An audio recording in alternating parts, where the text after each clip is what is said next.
Hi everyone, and welcome to another episode of Word on the River. I'm whispering because I am out here at the James A. Canavino Library, the hottest spot to be during finals week. Now, finals week can be an extremely stressful time for many, so we're going to talk to some Marist students to see how they survive finals week. What is a way that you like to de-stress during finals week?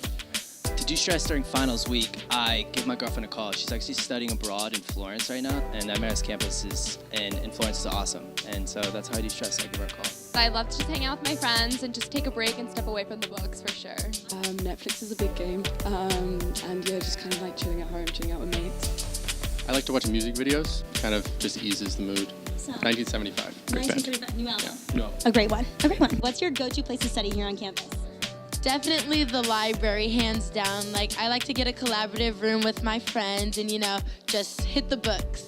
It depends if I'm writing a paper or studying. Papers need to be in the library. There's a special place in Hancock, and I don't tell anyone where it is because it's my study spot. So There's a room in Hancock, second floor right by the elevator. It's like a little nook.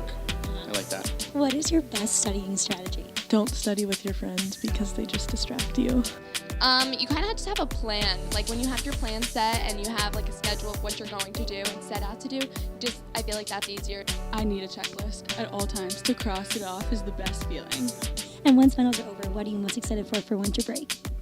Just to go home, to be back in my country, I guess. I'm actually from California, so I'm so excited to go home and see my family and spend time with them. a ski trip. I'm leaving for a ski trip next week, so. I'm so excited to see my dad. He's my biggest fan. Definitely just hanging out with friends and family. I'm also starting an internship at The Tonight Show, so I'm super excited to start that. Congratulations. Thank you. Thank you so much for tuning into this week's episode. We hope you enjoyed our final survival guide. Make sure to follow us on all platforms of social media, and we'll see you next time on Word on the River.